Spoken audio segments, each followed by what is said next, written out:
All right, first off, when you do get the deck, the core edition game, you get 130 cards, of which 9 will be the baddies, level 1, level 2, and level 3. Okay, and so when we play this game the first time, we'll play with level 1 baddie. Okay, so we'll put those aside here.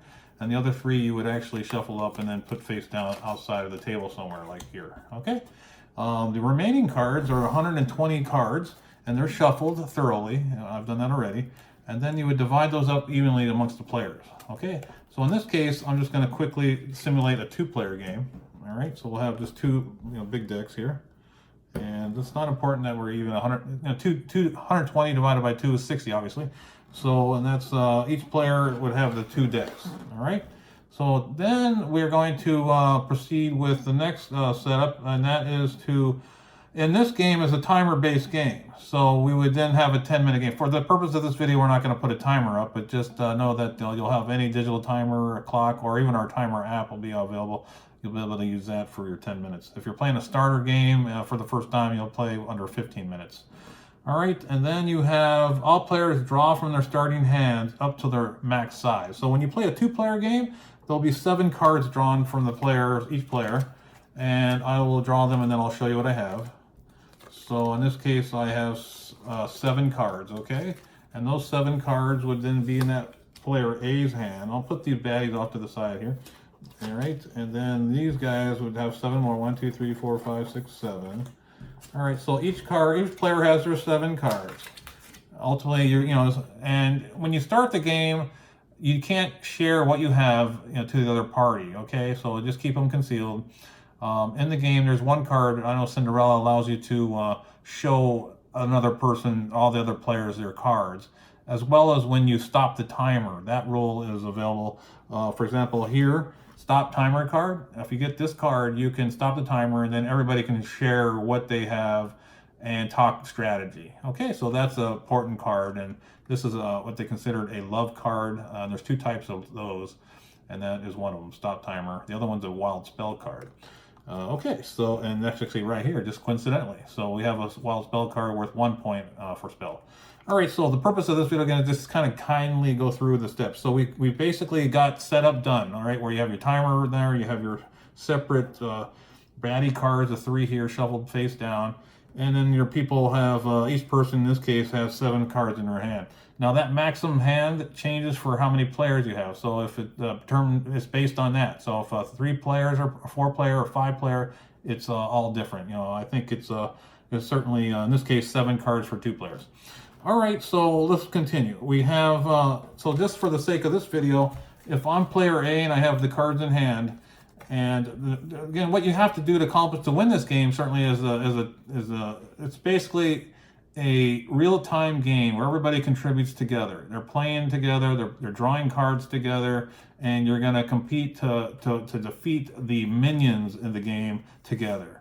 All right, and those minions are the red, the purple. In this case, I don't have a cutesy pet, but in this case, I did draw a wannabe princess, that's Valley Girl, and a green Brony Man Guardian. So everybody's looking out for these minions. There's 20 in the core edition game.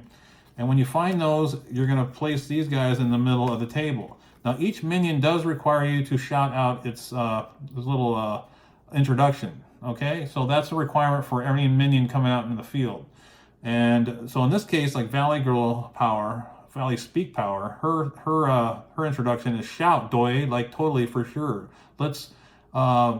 Yes, I get it. It's unicorn taming season. So that person who has that card who says, okay, I want to play Valley Girl, will put it out in the middle of the table called the play area, and that will be her introduction to the game. Same as Brony Man. You bring him out, someone does, you say, shout, hail to my plushies, then raise your arms up and count to 5. So 1, 2, 3, 4, 5, that would be him. So those 2 guys are out there. Now at the same time, if this person has a unicorn, or say this person does, in this case, this person also has a wannabe princess and also another guardian. So no more than 3 cards can be played out in the middle of the play area. So in this case, this person would play Aladdin, and you have 3 cards out there. So you can only defeat these guys, but you can only tame a unicorn. Okay. So at this point, we have this card hand went down to I'll get it again. This card's hand person has only 4 cards left, so he can freely draw to his max hand size rapidly. Just as the game's flowing, he continues to draw. So in this case, I'll draw to 7 again. And that allows me to have, in this case, I drew some more minions. So again, all these cards of 20 total have to be defeated. So having those early is always good. Now, how do you defeat a minion? Well, it's that simple. You can have a matching, in this case, this other party had Bad Begons, okay? And a Bad Begone is basically a match for these cards out here. In the game, there's 1 Bad Begone for every minion. So lo and behold, this person did have a Brony Man Bad Begone. So this person could shout out, Brony Man, be gone. And he would then be gone and swiped away from the table. Now, when you take a minion off the field after it's defeated, you would then remove it, just swipe it away into what they call the swipe area. It could be anywhere in the table, okay? Generally, there's one spot that everybody goes to. Okay, so that's the perfect example of the Bad Begone spell. You have it matched, you say the person, the guardian, or in this case, the minion's title, name, and then be gone. So we did that. Now that leaves 1 spot left for the next minion to be played, or a unicorn to be tamed. So in this case, I'll bring out, in this case, Mr. Buffy. This person did. So, and that would require me to say the introduction. Shout, my hammer has spoken. I am the Princess Slayer. So that's Mr. Buffy's introduction. And notice that on these cards also, there is a point number on each one. And they mean something differently. So in this case, Mr. Buffy has 3, and Valley Girl has 4, and Unicorn and Aladdin has 4. So what this is for minions is that's the amount of spell points required to knock that character out if you didn't have a Bad Begone. So notice Brawny Man, I'll bring it back, has 3 points. Brony Man, Bad Begone, it's an immediate defeat. So that requires no points. But let's say you don't have a Bad Begone and you're going to need to get another card to defeat him. Well, in that case, you would then use a spell card. So a spell card for this particular character would be in green, and I'm looking for one and I don't have one. I do have one for a Cutesy Pet, which is another minion type, a purple. So let's look on this deck over here, and I'm not seeing anything.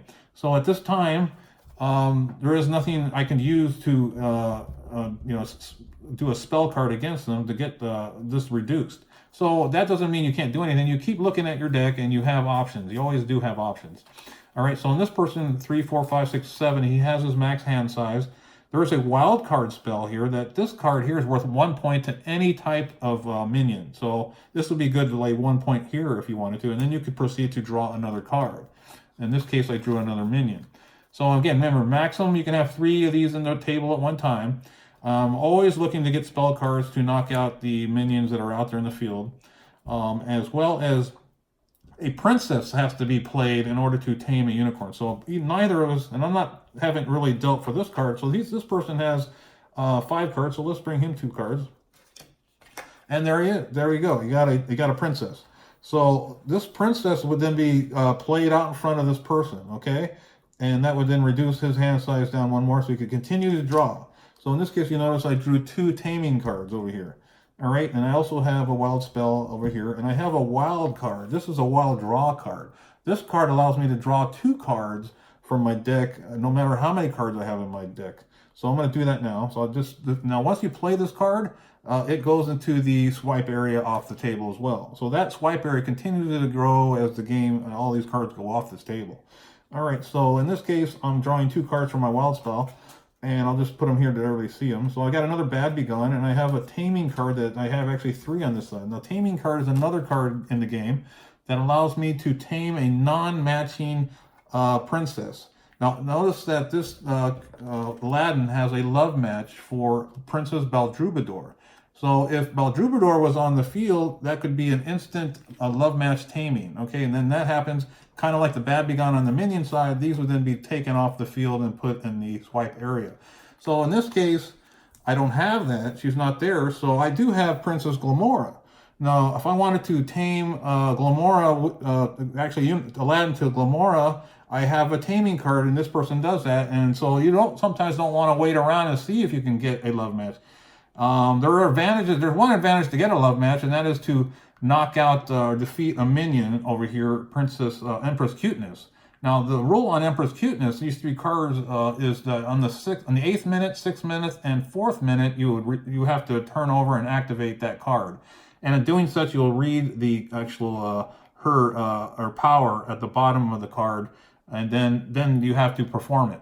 Now there are cards that knock her out, and I mentioned that earlier, was that if you do a love match, the active Empress Cuteness card is then defeated, and all those cards are put into the swipe zone. All right, so we've covered a lot of the cards right now. We have a taming here going in motion. So the taming, I would then have this card, I would say, okay, how many points is this one? 2? Unicorn Aladdin is worth 4. So this card alone, and basically how it works is that you shout taming, and then you shout the quote above here, the title, and that's in a heartbeat, I choose you. So it's worth 2 points. So if I put that down, I would need another taming card, which she does have. So I could then play this card, another taming card. It's better to give than receive. So now there's 5 total, and that's enough to tame Unicorn Aladdin. So that's how a taming is done from a non-love match princess. Okay, so that demonstrated that very well. In this case, not 1 taming was required, but 2 taming cards to exceed or match the total of the Unicorn Aladdin's 4 taming points required to tame him. All right, so once that's done, that person then would take those cards and put it into the swipe area. And that would open up another spot for a unicorn or another minion. So that's it. It's a rapid fire. Everybody has their cards. We're looking at continually getting those minions out and taming the unicorns with a princess out in the field and a unicorn there, using a taming card like you saw here. So, and like notice here, if I wanted to continue, I would take this person's hand or my person. I would then put out another guardian, or it could be anything. So that's why the game's always with the cards in your hand and not being able to share anybody your cards during play. You always have to be communicating with others, yelling, "What do you have? What do you have?" And maybe they have a bad gun that matches up Hans, or So it's a constant communication, cooperative style playing the game. And that's what makes it a unique game, where everybody's kind of like, go fish, what do you have? And then you'll just, when you do have something you want to introduce, you would then, in this case, any minion has to be spoke up with their introduction. I am the Incredible Hans, the hacky sack heartthrob. And you'll find that every introduction to a minion is fun and clever and unique. And they all have personalities. And now, so before that, I haven't done any of the cool spell cards. Okay, so let's find one of those. What happens is you keep drawing. I have a bad gun for Rainbow Rebel. I'm looking at my deck here. I have a bunch of minions. Nothing here. I do have a wild spell, so I could actually put that number 2 wild spell on Mr. Buffy, equaling another one. But, you keep going to your max hand. In this case, I have 2 more to get. And I got another cutesy one. And here I got 2 more. I got a wild spell, so I could take 2 more cards here. So just kind of flowing here. Oop, I got another one. I could just draw 2 more.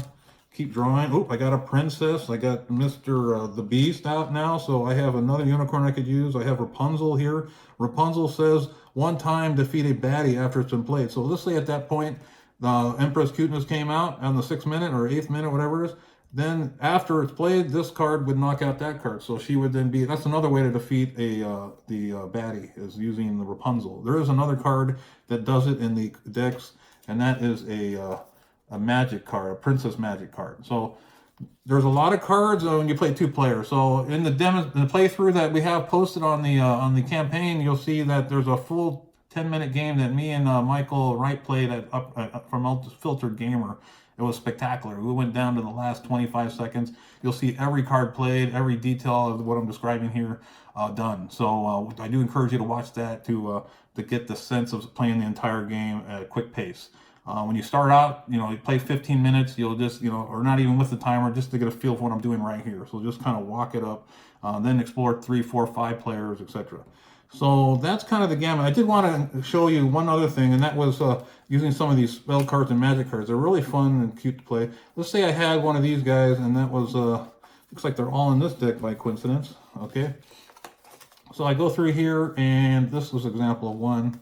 And we have, let's do that then. Okay, there should be 5 or 6 of those. Here we go. Okay. And one more. All right. So notice we have 2 of these out in the field. A couple of rules I want to also make sure we cover. Okay, so in this case, let's say one of the persons playing has this card here. I could use a spell card to have 2 points, and this is worth 4 points. So I could say, Monsterellis, Alakabam, no monster present, only a funny, mischievous man. So you say that quote, and then you apply it, and he's not defeated. So you take them out, put them in the swipe area. So these cards are in the deck as well. These again, no match up. A Guardian spell will match up with the green here. Notice he still needs 1 point. Well, if you don't have anything to note, you would then go ahead and use. You could use another spell like that. In this case, it says this one: talk as you will, talk as you must, talk to the hand. It's about trust, big man. So that would knock him out, Mr. Buffy. All right, so then that's kind of how it works. So everybody's looking for the cards to knock out different minions that are on the field. The wannabe Valley Girl still out there. So another way to knock out, get another spell card is every Bad Begone can have a second function. And that's not only to knock out a direct match, but to use 1 point spell per type. So in this case, Celebrity Diva can actually be applied here to Valley Girl with 1 point. All right, and same thing with, like, I could have, here's another one, Cutie Pie. So this would be worth 2 points. She needs 4 points to knock her out. So that would be using the Bad Begones in a second way. All right, so that shows that. The last one of the game, the last card of the game we haven't looked at is the Princess Magic card. Okay. Now there's 15 of these in the deck, and so there's a wide use of them, and they're all pretty fun, and they do draw inspiration from fairy tale stories from yesteryear with a direct quote. Okay, so your P players will be shouting out the quote. In this case, let me see if it will not fit me. So I do actually cite the quote here, Cinderella 1697, and then you play the effect. So say the quote, then apply the effect. If Cinderella and Prince Charming are active, defeat an active wannabe. So in this case, we don't have either Prince Charming or a Princess Cinderella on the field, so you wouldn't even do this. So not every effect is by default ready to go. Like in this one, you'll find that most are. Okay, so if we do, like, we look at this one here, restore your deck, Little Mermaid 1836. If he could only know that I have given my voice away forever to be with him. So that's then you would put your discard pile at the bottom of your deck pile. So always when you do Princess Magic, look at the effect first, and then you would just say the quote, and you'll find that there's a lot of timely Princess Magic cards that will help you achieve victory. So every card in the game has a function that has, some of them have dual functions, but they all have a purpose, and there's just enough to get you to win. Providing everybody plays together and contributes simultaneously, drawing cards and defeating minions and taming unicorns. Okay, so that wraps up my just slow narration of how to play the game. Compare that to the 2-player game that you'll see posted, and I hope to have you guys out here learning the game. If you have any questions, feel free to post them on the community board, and I can't wait to see everybody playing the game. Thank you very much.